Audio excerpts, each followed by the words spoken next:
उत्तर भारत के पहाड़ों की तलहटी में बसा छोटा गांव। दिन में लोग खेतों में हल चलाते और रात को लोक गीतों की गूंज में खो जाते। देखने वालों को यह जगह किसी सपने जैसी लगती, लेकिन गांव वालों के चेहरे पर हमेशा डर की परत जमी रहती। सूरज ढलते ही गलियां वीरान हो जाती, दरवाजे कसकर बंद, खिड़कियां पर्दे से ढकी, क्योंकि सब जानते थे अंधेरे में कोई और भी घूमता है। एक ऐसा नाम जिसे लेना भी मना था, नागिन।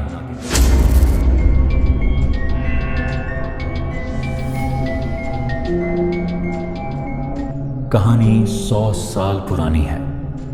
गांव के तालाब पर एक रहस्यमयी औरत दिखाई दी।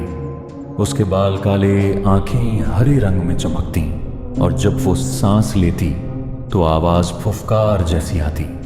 लोगों ने कहा, यह इंसान नहीं, नागिन है। डर और शक ने मिलकर नफरत पैदा कर दी।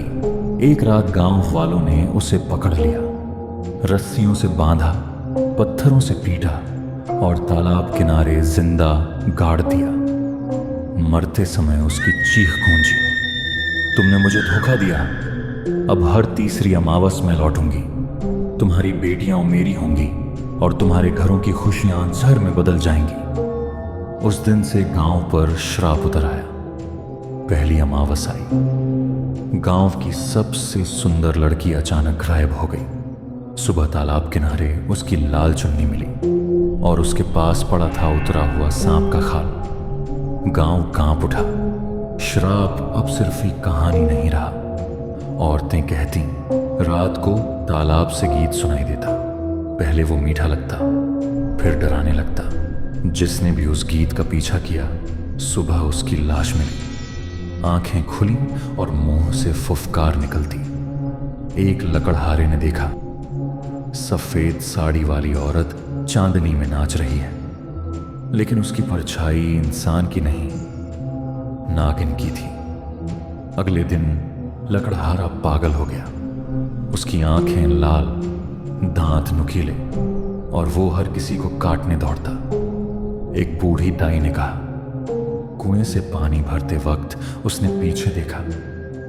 वहां खड़ी थी एक लड़की, चेहरा आंसुओं से भरा, लेकिन अगले ही पल वो गायब हो गई।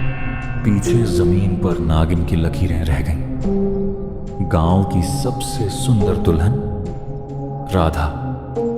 शादी की रात पूरा गांव रोशनी से जगमगा रहा था, लेकिन आधी रात अचानक दुल्हन गायब हो गई। लोग ढूंढते ढूंढते नदी किनारे पहुंचे।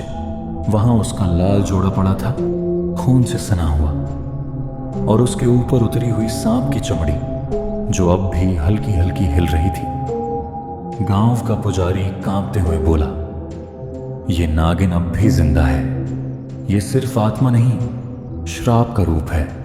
जब तक इसे रोका न जाए, हर पीढ़ी में कोई बेटी इसकी दुल्हन बनेगी। अमावस की रात अगर तुम नदी किनारे जाओ तो दूर से गीत सुनाई देगा। पहले वो गीत मीठा लगेगा, फिर तुम्हारी रूह कांप उठेगी। गवाह कहते हैं, गीत के साथ धुंध छा जाती है।